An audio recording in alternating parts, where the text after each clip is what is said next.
नमस्कार पेंशनर्स मित्रों। कल हमने डीओपीटी के ऑफिस मेमोरेंडम को, जो कि कल ही की तारीख का था, यानी 20 मई 2025 का, वो अपलोड किया था। और अब आज हम एक ऐसा आदेश हाई कोर्ट का आप लोगों के सामने अपलोड करने जा रहे हैं, जिसमें कुछ नयापन है। बाकी तो सभी जो अभी तक आदेश निर्देश हम लोगों ने देखे पढ़े, चाहे वो डीओपीटी का हो, चाहे कैग का हो, चाहे रेलवे का हो, या राज्यसभा में जो उत्तर दिया गया, तो और विभिन्न न्यायालयों का, उसमें लगभग एक ही जैसी बात है।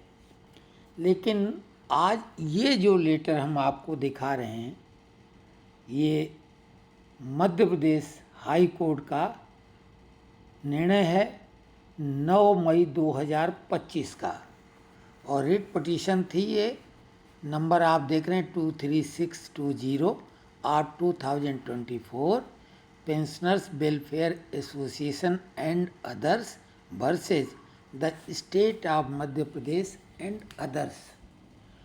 ये बेहद महत्वपूर्ण। इसमें कुछ नयापन क्या है कि इसमें बात तो वही शब्द है कि 23 से नोशनल इंक्रीमेंट मिलेगा जिन लोगों ने रिट लगाई है, जिनकी एप्लीकेशन है, और जो पहले फैसला आ चुका है सुप्रीम कोर्ट के फैसले के पहले, उनको तो पूरा भुगतान हो गया विद ग्रेजुटी, और वो वापस नहीं होगा।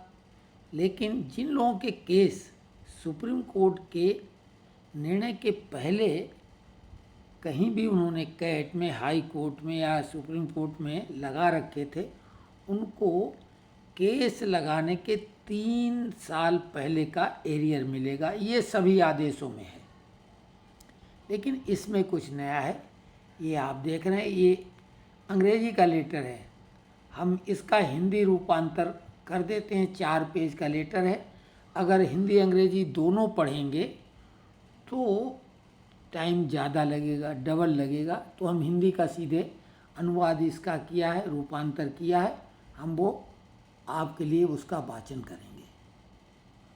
और इस आर्डर का हम वाचन करें इससे पहले बता दें, जैसा हमने कल भी कहा था, ये जो हम लोगों के पेंशनर्स ग्रुप हैं 2 व्हाट्सएप के, पेंशनर्स फोरम, जिसमें केवल पेंशनरों के सवालों के जवाब दिए जाते हैं या उनसे संबंधित बिल्कुल ताज़ा जो भी कंटेंट होता है वो शेयर किया जाता है। आप उसमें जुड़ जाएं तो किसी यूट्यूबर की आपको आवश्यकता नहीं पड़ेगी। सीधे उसी ग्रुप में आपको ये जानकारी मिलती रहेगी।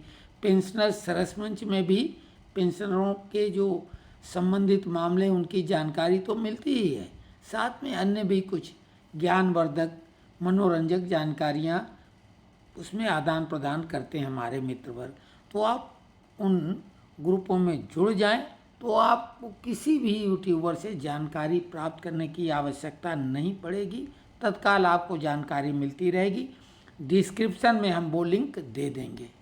तो हम इसका वाचन करते हैं। मध्य प्रदेश उच्च न्यायालय जबलपुर में ऑनरेबल जस्टिस सुरेश कुमार कैट की ये बेंच थी, उसमें सुनवाई ये हुई है और हम इसको पढ़ते हैं। याचिका संख्या 2446/2025 और अन्य रिट याचिकाओं के समूह दिनांक 30/4/2025 में पहले ही निर्णय दिया जा चुका है, जो इस प्रकार है।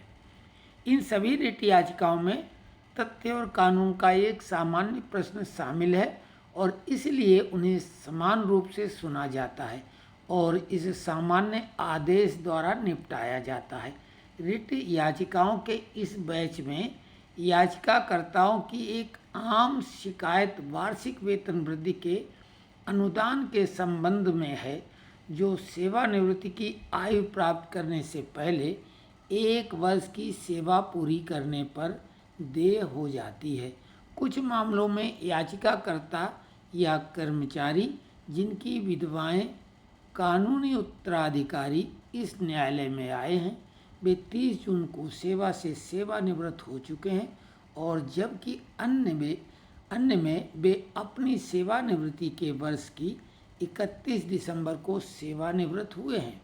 उनका मामला यह है कि उन्हें वेतन वृद्धि का लाभ नहीं दिया गया है, जो अन्यथा उन्हें 1 जुलाई को देय हो जाना चाहिए था। उसी वर्ष या अगले वर्ष की 1 जनवरी को, जैसा भी मामला हो, इसलिए ये याचिकाएं दायर की गई हैं। नंबर 3, याचिकाकर्ताओं के विद्वान वकील ने निदेशक ADMN और HRKPTCL बनाम CP मुंडिनामणि 2023 SCC ऑनलाइन SC 401 के मामले में सुप्रीम कोर्ट के फैसले पर भरोसा किया है, जिसमें ये माना गया है कि वार्षिक वेतन वृद्धि प्राप्त करने का अधिकार तब प्राप्त होता है जब सरकारी कर्मचारी अच्छे आचरण के साथ सेवा की अपेक्षित अवधि पूरी कर लेता है और अगले दिन देय हो जाता है। सुप्रीम कोर्ट ने आगे कहा कि अच्छे व्यवहार और दक्षता के साथ सेवानिवृत्ति की तारीख से 1 वर्ष पहले अच्छी सेवा प्रदान करने के लिए सेवा के अंतिम दिन अर्जित वार्षिक वेतन वृद्धि कर्मचारियों को भुगतान की जानी चाहिए। नंबर 4, मध्य प्रदेश राज्य के वित्त विभाग द्वारा जारी दिनांक 15/3/2024 के परिपत्र का भी हवाला दिया गया है, जिसमें सभी विभागों को निर्देश दिया गया है कि वे 30 जून / 31 दिसंबर को सेवानिवृत्त हुए सभी कर्मचारियों को वार्षिक वेतन वृद्धि प्रदान करें, जो 1 जुलाई या 1 जनवरी को देय वार्षिक वेतन वृद्धि के संबंध में हो। यहाँ पर ध्यान देना, ये हम हट के बता रहे हैं कि देखिए इसमें क्लियर है कि मध्य प्रदेश के राज्य वित्त विभाग द्वारा 15/3/2024 के परिपत्र का हवाला दिया गया है कि सभी को, ये नहीं कि जो कोर्ट में गए या कहीं गए, जो सभी को कायदे से तो बिना एप्लीकेशन वाले, यानी अगर आपने आवेदन भी नहीं किया तो भी मिलना चाहिए, लेकिन जो आवेदन करेंगे उन्हें तो उनका तो मामला क्लियर हो जाता है, तो सभी के लिए लिखा है जो 1 जुलाई या 1 जनवरी को देय वार्षिक वेतन वृद्धि के संबंध में हो। इसलिए यह प्रार्थना की जाती है कि प्रतिवादियों को निर्धारित समय के भीतर बकाया और उस पर ब्याज के साथ देय तिथि से वार्षिक वेतन वृद्धि जोड़कर याचिकाकर्ताओं को पेंशन लाभ देने का निर्देश दिया जाए। राज्य के विद्वान वकील ने प्रस्तुत किया कि वर्तमान याचिकाओं में शामिल मुद्दे उक्त परिपत्र द्वारा कवर किए गए हैं और इसे कार्यान्वित किया जा रहा है तथा मामलों की जांच की जा रही है और तदनुसार कार्रवाई की जा रही है। नंबर 6, जैसा भी हो, चूंकि याचिकाकर्ता कर्मचारी 30 जून या 31 दिसंबर को सेवानिवृत्त हुए हैं, इसलिए वे अपनी सेवानिवृत्ति के अगले दिन यानी 1 जुलाई या 1 जनवरी को वार्षिक वेतन वृद्धि पाने के हकदार हैं। नंबर 7, कि इस न्यायालय ने रूसी भाई जगदीश चंद्र पाठक बनाम भावनगर नगर निगम 2022 SCC ऑनलाइन SC 641 के मामले में सर्वोच्च न्यायालय के फैसले का अनुसरण करते हुए पाया कि चूंकि न्यायालय में जाने में देरी हुई थी, इसलिए बकाया राशि का लाभ याचिका दायर करने से ठीक पहले 3 वर्षों की अवधि तक सीमित था। हालांकि CP मुंडिनामणि सुप्रा के संबंध में सर्वोच्च न्यायालय ने 6/9/2024 के आदेश द्वारा स्पष्ट किया है, जिसे सिविल अपील संख्या 3933/2023 में विविध आवेदन डायरी संख्या 2400/2024 में दिनांक 20/2/2025 के आदेश द्वारा आगे संशोधित किया गया है, जिसका शीर्षक union of India and other बनाम M सिद्धराज है। दिनांक 11/4/2023 का निर्णय तीसरे पक्ष के मामले में निर्णय की तिथि से प्रभावी होगा, अर्थात एक वेतन वृद्धि को ध्यान में रखते हुए पेंशन 1/5/2023 को और उसके बाद देय होगी। 31/4/2023 से पहले की अवधि के लिए बढ़ी हुई पेंशन का भुगतान नहीं किया जाएगा। जिन व्यक्तियों ने रिट याचिकाएं दायर की हैं और सफल हुए हैं, उनके लिए उक्त निर्णय में दिए गए निर्देश रिस जुडिकाटा के रूप में कार्य करेंगे और तदनुसार एक वेतन वृद्धि लेकर बढ़ी हुई पेंशन का भुगतान करना होगा। खा में दिए गए निर्देश उन मामलों में लागू नहीं होंगे जहां निर्णय अंतिम नहीं हुआ है तथा ऐसे मामले जहां अपील की गई है या यदि दायर की गई है तो अपीलीय न्यायालय द्वारा उस पर विचार किया गया है। यदि किसी सेवानिवृत्त कर्मचारी ने केंद्रीय प्रशासनिक अधिकरण उच्च न्यायालय इस न्यायालय के समक्ष हस्तक्षेप अभियोग रिट याचिका मूल आवेदन के लिए आवेदन दायर किया है तो एक वेतन वृद्धि सहित बढ़ी हुई पेंशन उस माह से पूर्व के 3 वर्षों की अवधि के लिए देय होगी जिसमें हस्तक्षेप अभियोग रिट याचिका मूल आवेदन के लिए आवेदन दायर किया गया था।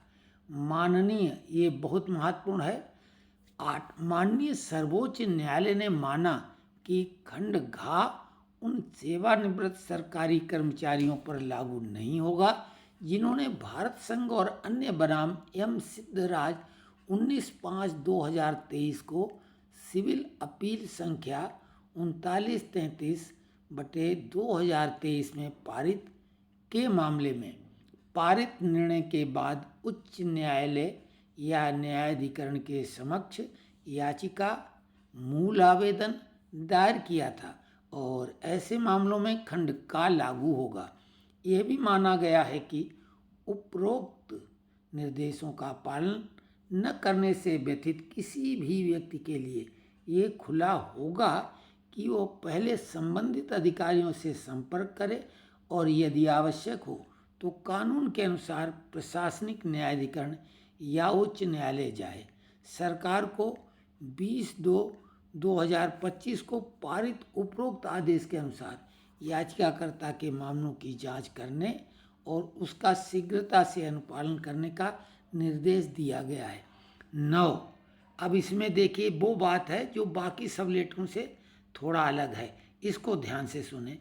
इस मामले को ध्यान में रखते हुए चूंकि याचिकाकर्ताओं द्वारा न्यायालय का दरवाजा खटखटाने में देरी की गई, इसलिए बकाया राशि का लाभ प्रतिबंधित होगा और इसका भुगतान केवल 1/5/2023 से 7% प्रतिवर्ष की दर से ब्याज के साथ किया जाएगा। यानी 7% ब्याज दिया जाएगा। आपका जो मई 2023 से नोशनल इंक्रीमेंट मिलेगा उस रकम पर, देय रकम पर 7% ब्याज भी दिया जाएगा। जैसा कि हम सिद्धराज सुप्रा के मामले में सर्वोच्च न्यायालय द्वारा निर्देशित किया गया है।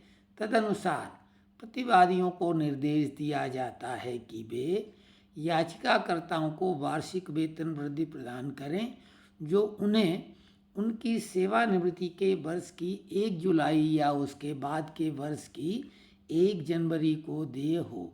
जैसा भी मामला हो, उपरोक्त तरीके से सभी परिणामी लाभों के साथ इसके अलावा ये निर्देश दिया जाता है कि वार्षिक वेतन वृद्धि के कारण याचिकाकर्ताओं के पक्ष में अर्जित राशि एम सिद्धराज सुप्रा मामले में पारित सर्वोच्च न्यायालय के दिनांक 20/2/2025 के आदेश के अनुसार उन्हें 6 सप्ताह की अवधि के भीतर वेतन वृद्धि का भुगतान किया जाए।